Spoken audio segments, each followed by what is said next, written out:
जय हिंद दोस्तों, मैं आशीष सर आपका हार्दिक स्वागत करता हूं द करियर पॉइंट के ऑफिशियल यूट्यूब चैनल पे। दोस्तों कैसे हैं आप? उम्मीद है अच्छे होंगे, स्वस्थ होंगे। दोस्तों आपका मुस्कुराता हुआ चेहरा हमेशा से ही हमारे लिए मोटिवेशन का काम करता है। और यूपी पुलिस में अगर आपको हिंदी पढ़नी है तो हम लोग हिंदी पर एक सीरीज बना रहे हैं, लगातार हिंदी पे वीडियो डाले जा रहे हैं। आप उसको देखिए, लाभ उठाइए, 37 में 37 नंबर लाइए। और उसी कड़ी में आज मैं आप लोगों के लिए लेके आऊँ एक बड़ा ही प्यारा सा टॉपिक, रस। इस रस को, इस बहुत ही विस्तृत चैप्टर को मैं बड़े ही विस्तृत तरीके से आपको बताऊंगा। ये रस का होगा क्लास नंबर 1। इस क्लास में मैं आपको इसकी सारी बेसिक्स जानकारी दे दूंगा और पार्ट 2 में मैं इसको कंप्लीट करूंगा।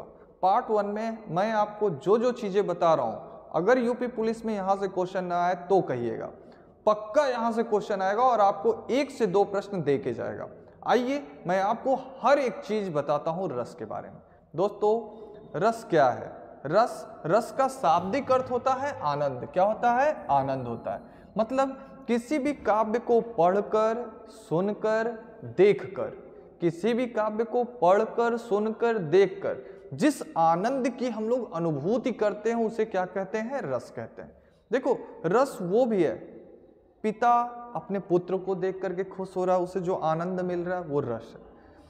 माता अपने बच्चों को देख करके, भगवान को याद करके जो खुशी मिल रही है वो भी रस है। अपने मित्र को देख करके जो खुशी मिल रही है, अपनी प्रेमिका को देख करके नायक को जो प्रेम महसूस हो रहा है वो भी क्या है? रस है। तो इसी कारण से रस का शाब्दिक अर्थ क्या होता है? आनंद होता है। अगर रस को पढ़ना है तो हम लोगों को इन सारी चीजों की जरूरत पड़ेगी जिनको कि मैंने बोर्ड पे लगाया हुआ है। सबसे पहले रस क्या होते हैं? रस कितने प्रकार के होते हैं? रस के कितने अंग होते हैं? जैसे रस का पहला अंग होता है स्थायी भाव, दूसरा अंग होता है विभाव, तीसरा अंग होता है अनुभव और चौथा अंग होता है संचारी भाव। अगर बाबू आपको रस जानना है और पूरे डिटेल में जानना है तो आपको रस के इस 4 अंगों का पूरी तरह से पोस्टमार्टम करना होगा। अगर आपने इन सारी चीजों का पोस्टमार्टम अच्छी तरीके से कर लिया है तो आपका रस का क्वेश्चन गलत नहीं होने वाला है। पहले रस और रस के उदाहरण से क्वेश्चन पूछे जाते थे, लेकिन आज के समय में रस और रस के उदाहरण से क्वेश्चन आना बंद हो गए। जो क्वेश्चन आते हैं ना वो रस के अंगों से क्वेश्चन पूछे जाते हैं। ज्यादा से ज्यादा क्वेश्चन स्थायी भाव से पूछा जाता है, विभाव से पूछा जाता है, अनुभव से पूछा जाता है और संचारी भाव से पूछा जाता है। आइए मैं आपको दिखाता हूं ध्यान से कि रस कितने प्रकार के होते हैं। तो बाबू सभी को पता है, सब लोग जानते हैं कि भरत मुनि ने रसों की संख्या 8 बताई थी, लेकिन जब अभिनव गुप्त जी आए उन्होंने शांत रस खोजा तो रसों की संख्या कितनी हो गई? 9 हो गई। तब से ये रस क्या कहलाए? नौरस कहलाए। क्या कहलाए? नौरस कहलाए। और वर्तमान समय में रसों की संख्या बढ़ के कितनी हो गई है? 11 हो गई। कितनी हो गई है बढ़ के? 11। देखिएगा इस कड़ी में मैं आपको बताता हूं, ध्यान से देखिएगा कि जो रसों की संख्या है, सबसे पहले हम लोग देखते हैं कि ये जो रस है यह है श्रृंगार रस, हास्य रस, करुण रस, वीर रस, रौद्र रस, भयानक रस, विभत्स रस, अद्भुत रस। और भी देखते हैं हम लोग कि शांत रस, वात्सल्य रस और भक्ति रस। मतलब ये कुल आज के समय में, आज के डेट का मैं बता रहा हूं कि टोटल रसों की संख्या कितनी हो चुकी है? 11 हो चुकी है। लेकिन अगर पेपर में पूछे कि रस कितने प्रकार के होते हैं तो हम क्या कहेंगे कि रस होते हैं 9 प्रकार के। भरत मुनि के अनुसार रसों की संख्या 8 होती है। और सबसे ज्यादा जो पेपर में क्वेश्चन आता है ना, वो क्वेश्चन आता है रस और रस के स्थायी भाव से। आइए मैं आपको 1 बाय 1 करके दिखाता हूं कि रस और रस के जो उदाहरण होते हैं और रसों के जो स्थायी भाव होते हैं उनसे क्वेश्चन कैसे बनते हैं। आइए देखते हैं 1 बाय 1 करके। तो सबसे पहले हम लोग देखते हैं श्रृंगार रस। श्रृंगार रस का स्थायी भाव होता है रति। श्रृंगार रस का स्थायी भाव क्या होता है? रति। रति का मतलब होता है प्रेम। ये नायक नायिका से प्रेम का जिस रस में वर्णन होता है उसको हम लोग कहते हैं श्रृंगार रस। और श्रृंगार रस का स्थायी भाव होता है रति या प्रेम। हास्य रस का स्थायी भाव होता है हास यानी हंसी। करुण रस का स्थायी भाव होता है शोक। जब नायक नायिका से सदा के लिए बिछड़ जाता है जब नायक नायिका से सदा के लिए दूर चला जाता है तो वहां जो रस होता है उसे हम लोग कहते हैं करुण रस। चौथे नंबर पे आता है वीर रस। वीर रस का स्थायी भाव होता है उत्साह। उत्साह कहने का मतलब जोश, मतलब युद्ध के मैदान में जिस जोश का अनुभव करता है नायक उसे कहते हैं हम लोग वीर रस। वीर रस। और पांचवा हम लोग देखते हैं कि रौद्र रस। रौद्र रस का स्थायी भाव होता है क्रोध या गुस्सा। छठवां होता है भयानक रस। भयानक रस का स्थायी भाव होता है भय या डर। सातवां होता है विभत्स रस। विभत्स रस किसी घृणित चीज को देख करके मन में जो घृणा की भावना आती है उसे हम लोग कहते हैं विभत्स रस। सबसे ज्यादा इंपॉर्टेंट अगर कहा जाए, सबसे ज्यादा इंपॉर्टेंट की बात की जाए तो ये जो 7, 8, 9 नंबर पे ये जो स्थायी भाव दिए गए हैं यही इस पेपर में सबसे ज्यादा आते हैं, जैसे विभत्स रस, अद्भुत रस, शांत रस। इन सभी का स्थायी भाव सबसे ज्यादा यूपी पुलिस में पूछा जाता है। जैसे विभत्स रस का स्थायी भाव होता है जुगुप्सा, अद्भुत रस का स्थायी भाव होता है विस्मय, और शांत रस का स्थायी भाव क्या होता है निर्वेद। निर्वेद कहने का मतलब वैराग्य, विस्मय कहने का मतलब आश्चर्य, जुगुप्सा कहने का मतलब घृणा। वात्सल्य रस पिता पुत्र को देख करके जिस प्रेम का अनुभव करता है उसको कहते हैं वात्सल्य रस। इसका स्थायी भाव होता है स्नेह। स्नेह का मतलब प्रेम, पिता पुत्र का प्रेम, माता पुत्र का प्रेम, गुरु शिष्य का प्रेम। भक्ति रस भगवान को याद करके जिस रस की अनुभूति होती है उसको हम लोग कहते हैं भक्ति रस। इसका स्थायी भाव होता है अनुराग या प्रेम। कहने का मतलब है कि मैंने सारे रसों के स्थायी भाव को आपको डिटेल में बता दिया है। ध्यान पूर्वक इनको बार बार देखिए और याद करने की कोशिश करिए। यूपी पुलिस में अपना 1 नंबर यहाँ का जाने मत दीजिएगा, उसको आप लोग दबोच लीजिएगा। रसों के स्थायी भाव को ध्यान से पढ़िएगा, याद कर लीजिएगा। दूसरे नंबर पे मैं बताता हूं आपको, ध्यान पूर्वक देखिएगा कि ये जो रस होते हैं इन रसों के जो अंग होते हैं इन अंगों को आप कैसे एकदम धारदार तरीके से याद करेंगे। देखिए मैंने सबसे पहले आपको बताया स्थायी भाव के बारे में, दूसरे नंबर पे हमने आपको बताया विभाव, और तीसरे नंबर पे बताया अनुभव के बारे में, और चौथे नंबर पे बताया संचारी भाव के बारे में। ध्यान से देखिएगा, मैं आपको बताता हूं हमारे मन में कुछ भाव हमेशा से रहते हैं और किसी कारण किसी परिस्थिति के आने पर वो भाव क्या आ जाते हैं, बाहर आ जाते हैं।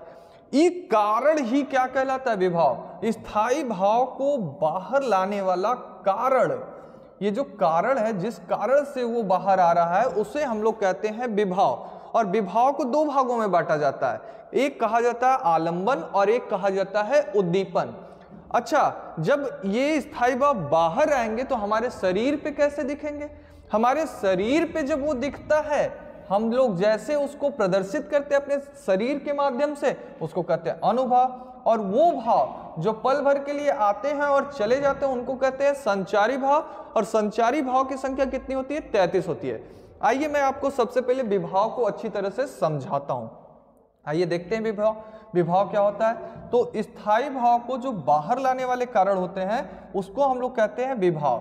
क्या कहते हैं, विभाव। ध्यान से देखिए, अब विभाव को समझाने जा रहा हूं। तो विभाव को 2 पार्ट में बांटा जाता है, एक होता है इसका पार्ट आलंबन और एक होता है उद्दीपन। आलंबन कहने का मतलब ये आलंबन भी 2 भागों में बटा होता है, एक होता है आश्रय और एक होता है विषय।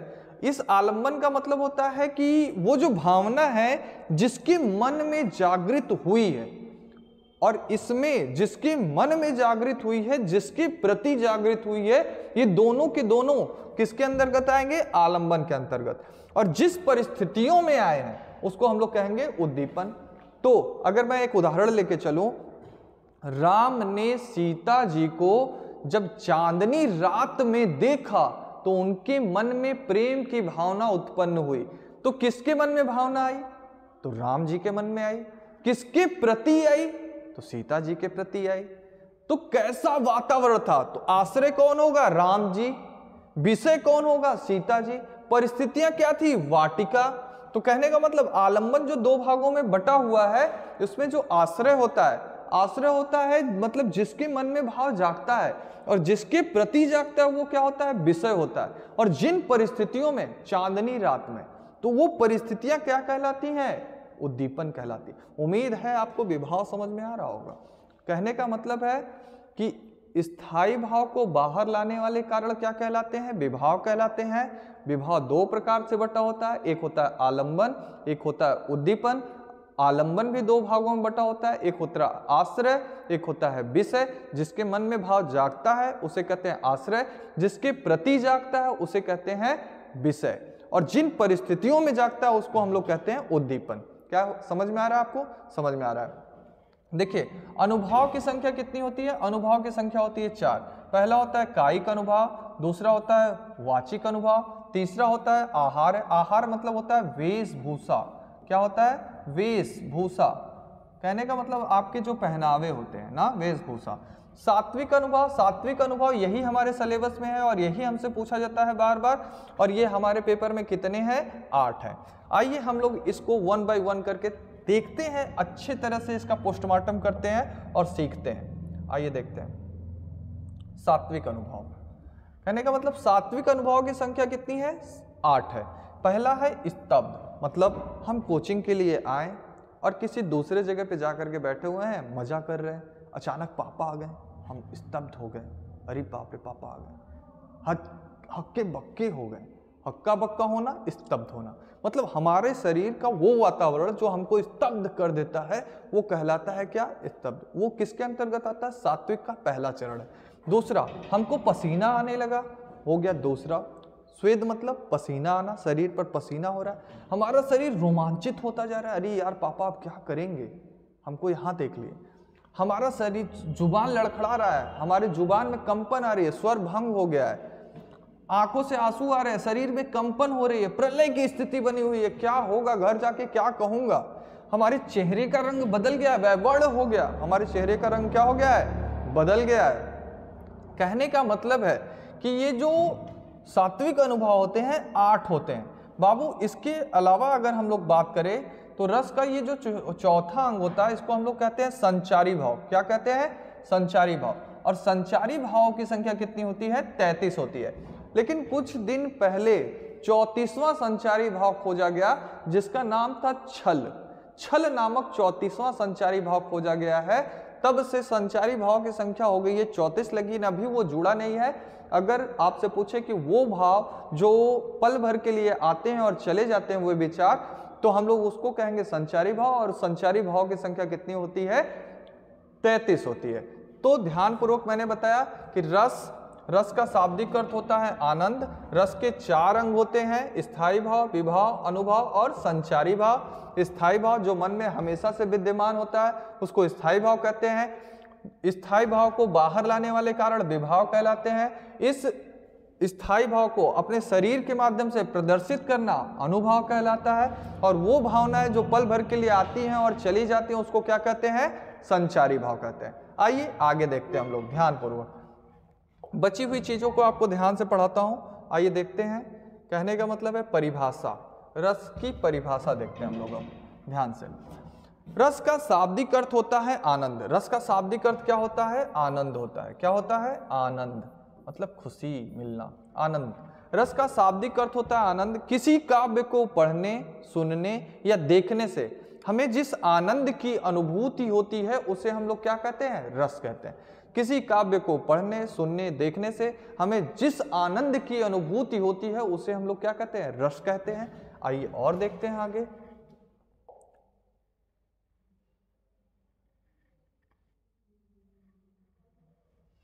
हिंदी में हमारी हिंदी में रसों की संख्या कितनी मानी गई है? 9 मानी गई है। हिंदी में रसों की संख्या कितनी है? 9 है। संस्कृत में रसों की संख्या कितनी है? 11 है। वात्सल्य रस और भक्ति रस बताया था ना? हाँ।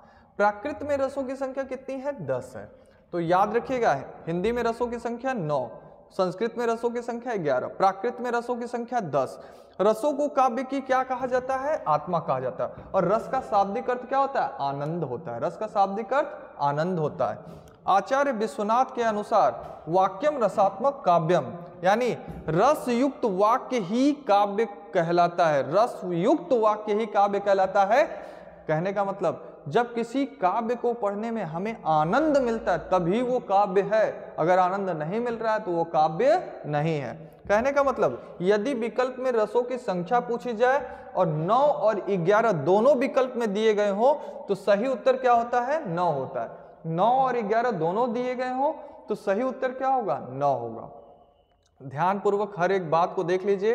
हिंदी में रसों की संख्या 9, संस्कृत में रसों की संख्या 11, प्राकृत में रसों की संख्या 10। रसों को काव्य की आत्मा कहा जाता है। आचार्य विश्वनाथ के अनुसार वाक्यम रसात्मक काव्यम। पूछेगा किसकी वाणी है तो आचार्य विश्वनाथ की वाणी है।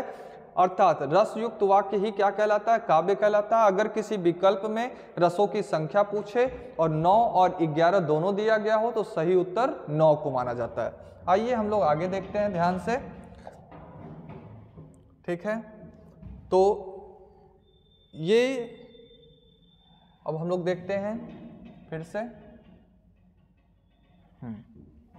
स्थायी भाव की संख्या कितनी है हिंदी में? रसों में 9 है। अगर पूछे वर्तमान में तब बता दीजिएगा कि कितनी है? 11। आचार्य रामचंद्र शुक्ल ने रस के कितने अंग बताए हैं? 4। और भरत मुनि ने इसको काट दिया था, भरत मुनि ने इसको काट दिया था, लेकिन रामचंद्र शुक्ल ने इसको भी लिया है, स्थायी भाव, विभाव, अनुभाव और संचारी भाव। इस कारण से आचार्य रामचंद्र शुक्ल के अनुसार रसों के कितने अंग हैं? 4 हैं। लेकिन भरत मुनि के अनुसार अगर बताए तो भरत मुनि के अनुसार रसों की संख्या कितनी? आइए देखते हैं हम लोग। तो भरत मुनि के अनुसार रसों के अंग कितने हैं? तो यह 3। इन्होंने कहा विभाव, अनुभव और संचारी भाव के संयोग से रस की उत्पत्ति हुई है। अर्थात रस कितने अंगों से बना है? 3 अंगों से बना है। रामचंद्र शुक्ल के अनुसार 4 अंग होते हैं रस के। आइए थोड़ा सा और बताता हूं आपको। कहने का मतलब है कि आइए देखते हैं, अनुभव की संख्या कितनी होती है? 4। मैंने बताया था आपको। जो कायिक अनुभव होता है वो काया से संबंधित होता है, यानी कि शरीर से संबंधित होता है। जो वाचिक अनुभव होता है वो वाणी से या बोलने से संबंधित होता है। जो आहार्य होता है, पीछे बताया था ना, वेशभूषा से संबंधित होता है। जो सात्विक हमारे सिलेबस में वो कितने प्रकार का होता है? 8 पूरा बताया था। स्तब्ध, स्वेद, रोमांच, स्वरभंग, कंपन, वैवड़, अश्रु और प्रलय। और फिर मैंने आपको बताया था कि संचारी भाव की संख्या कितनी है? 33 है। वर्तमान समय में छल नामक संचारी भाव, 34वां संचारी भाव किसने खोज दिया था? देवकवि ने खोज दिया है। तब से हम लोग संचारी भाव की संख्या कितनी जान रहे हैं? 34। रस सिद्धांत का प्रवर्तक किसको माना जाता है? भरत मुनि को माना जाता है। आइए थोड़ी और जानकारी आपको देता हूं। कहने का मतलब है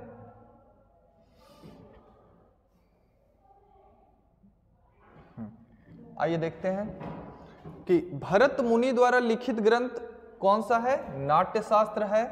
नाट्य शास्त्र में कुल कितने अध्याय हैं? 36 अध्याय हैं। नाट्य शास्त्र को पंचम वेद की उपाधि मिली है, मतलब इतना विशालकाय है, इतना ज्यादा ज्ञान है उसमें कि इसको 5वां वेद कहा गया नाट्य शास्त्र को। कितने अध्याय है? 36। किसने लिखा है? भरत मुनि ने।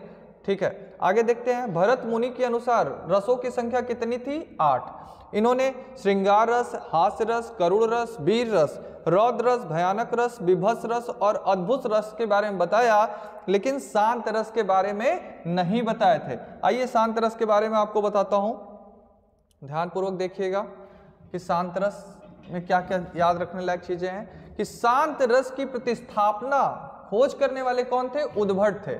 मतलब पहली बार इसके बारे में बात करने वाले जो थे उद्भट थे। लेकिन शांत रस की खोज पूछ ले तो अभिनव गुप्त मारेंगे। ये बड़ा ही इंपॉर्टेंट क्वेश्चन है। शांत रस की खोज किसने की थी? तो अभिनव गुप्त ने की थी। किसने की थी? अभिनव गुप्त ने। इसके स्थायी भाव को पूरी तरह से प्रामाणिकता किसने दिलाई? केशव दास ने दिलाई। श्रृंगार रस को रसराज कहा जाता है, रसपति कहा जाता है। श्रृंगार रस को रसराज, रसों का राजा किसने कहा था? तो भोजराज ने कहा था श्रृंगार रस को रसों का राजा। उम्मीद है कि फर्स्ट पार्ट, रस का फर्स्ट पार्ट का पूरा कंटेंट आपको अच्छे से समझ में आया होगा। वीडियो को आपने एंजॉय भी किया होगा। अगर ऐसे ही आपको लगता है कि मैं इसका दूसरा पार्ट भी बनाऊं तो वीडियो को लाइक जरूर करिएगा, व्यू करिएगा, चैनल को सब्सक्राइब करिएगा। वैसे अब हम लोगों का चैनल 2000 सब्सक्राइबर पूरे हो गए हैं, तो आपको बहुत बहुत बधाई। हमारे पूरे YouTube फैमिली को बहुत बहुत बधाई। चलिए ऐसी तरह से चैनल को सब्सक्राइब करिएगा, लाइक करिएगा, हमारे वीडियो को दूसरों तक शेयर करिएगा। धन्यवाद।